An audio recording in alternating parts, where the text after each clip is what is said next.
एक छोटा सा गांव था। वहां पर एक आदमी पहाड़ पर पत्थर तोड़ने का काम करता था। उसको अपनी जिंदगी से कोई गिला शिकवा नहीं था। पूरा दिन वो काम करता, मेहनत करता, दिन के एंड में जो थोड़ा बहुत पैसा मिलता वो जा करके अपने परिवार के साथ में थोड़ा सा टाइम स्पेंड करता और चैन से सो जाता। तो एक दिन रोज की तरह वो अपना काम खत्म करके अपने घर की तरफ जा रहा था। तो रास्ते में चलते चलते उसके मन में ख्याल आया कि ये भी कोई जिंदगी है कि सुबह से शाम तक मैं पत्थर तोड़ने का काम करता हूं और एंड में मेरे को थोड़े से पैसे मिलते हैं, जिसमें मुश्किल से मेरा और मेरे परिवार का गुजारा हो पाता है। काश कुछ ऐसा हो जाए कि कहीं से मुझे कोई ऐसी शक्ति मिल जाए कि जो भी मैं चाहता हूं वो सच हो जाए। वो अपने घर पर गया, उसने खाना खाया, लेकिन उसका ध्यान खाने की तरफ नहीं था। उसके दिमाग में यही ख्याल चल रहा था। उसके बाद में वो यही सोचते सोचते सो गया। फिर नींद आने के कुछ देर बाद उसको एक सपना आया। सपने में उसने देखा कि रोज की तरह वो अपना काम खत्म करके अपने घर लौट रहा था। रास्ते में उसने एक बहुत ही बड़ा घर देखा और उसके मन में आया कि काश ये घर मेरा होता और मैं इसका मालिक होता। और उसके सोचते ही वो उस घर का मालिक बन गया। उसको यकीन ही नहीं हो रहा था कि जो उसने सोचा वो बन चुका है। लेकिन उसकी खुशी ज्यादा देर नहीं टिक पाई, क्योंकि उसको एकदम से एक शोर सुनाई दिया। उसने अपने घर के बाहर देखा कि एक बहुत बड़ी रैली निकल रही है, जिसमें बीचों बीच एक पॉलिटिशियन है जो ऐसे ऐसे हाथ हिला रहा है। और वहां पर जितने भी लोग खड़े थे सब उसके नाम के नारे लगा रहे थे, उसके आगे हाथ जोड़ करके खड़े थे, सब उसको देखने के लिए तड़प रहे थे। तब उसको यह एहसास हुआ कि मैं कितना छोटा हूं उसके आगे। और फिर उसके अंदर से एक ख्याल उठा कि काश मैं ये पॉलिटिशियन होता और मेरे पास भी इतनी ही पावर होती जितनी कि इसके पास में है। बस उसका इतना सा सोचने की देर थी, वो पॉलिटिशियन बन गया। उसकी खुशी का ठिकाना नहीं था, क्योंकि उसके आसपास में हजारों लोगों की भीड़ थी और सब उसको देखने के लिए तरस रहे थे, तड़प रहे थे। लेकिन उसकी ये खुशी भी ज्यादा देर नहीं टिक पाई। धूप बहुत ही तेज थी और उस पॉलिटिशियन को आदत नहीं थी इतनी गर्मी में रहने की। तो उस धूप की वजह से उसको चक्कर आ गए और वो बेहोश होकर के गिर गया। फिर उसको एहसास हुआ कि ये पॉलिटिशियन सबसे ताकतवर नहीं है, ये जो सूरज है ये सबसे ताकतवर है।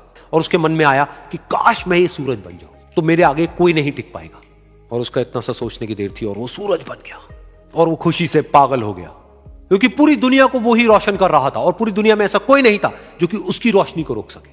लेकिन उसकी ये खुशी भी ज्यादा देर टिक नहीं पाई, क्योंकि कुछ ही देर बाद आसमान में कुछ काले बादल आए जिन्होंने कि उस सूरज की रोशनी को रोक दिया। फिर उसको यह एहसास हुआ कि इस दुनिया में ऐसा भी कोई है जिसमें दम है उसकी रोशनी को रोकने का।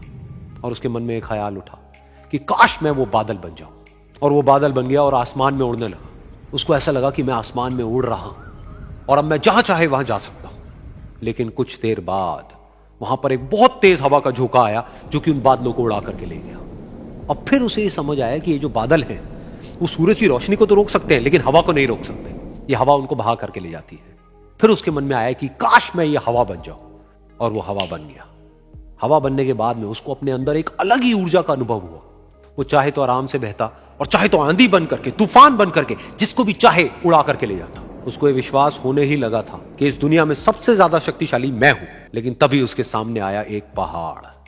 उसने अपनी पूरी ताकत लगा दी, लेकिन उस पहाड़ को वो इतना सा भी नहीं हिला पाया। तब उसको यह एहसास हुआ कि इस दुनिया में कोई है जो हवा से भी ज्यादा शक्तिशाली है, जिसमें दम है उस हवा को रोकने का। फिर उसके मन में आया कि काश मैं ये पहाड़ होता। और वो पहाड़ बन गया। लेकिन हर बार की तरह इस बार भी उसकी खुशी ज्यादा देर तक नहीं टिक पाई। उसको एक जानी पहचानी सी आवाज सुनाई दी और साथ ही साथ उसको दर्द होने लगा, जैसे कि कोई है जो उसको तोड़ रहा है, उसको मार रहा है। तो दर्द से वो चीखने लगा और उसके मन में आया कि काश मैं वो बन जाऊं क्योंकि इस पहाड़ को तोड़ने का दम रखता है। लेकिन इस बार उसकी ये ख्वाहिश पूरी नहीं हुई। वो रोने लगा, चीखने लगा, चिल्लाने लगा। उसने अपनी पूरी जान लगा दी, लेकिन इस बार वो नहीं बन पाया। उसका दर्द बढ़ता ही चला जा रहा था और दर्द की वजह से एकदम से उसकी नींद खुली और सामने शीशा था। उसने शीशे में देखा और उसको समझ आया कि सपने में मैं वो क्यों नहीं बन पा रहा था जो मैं बनना चाहता था, क्योंकि असलियत में मैं वो ही हूं।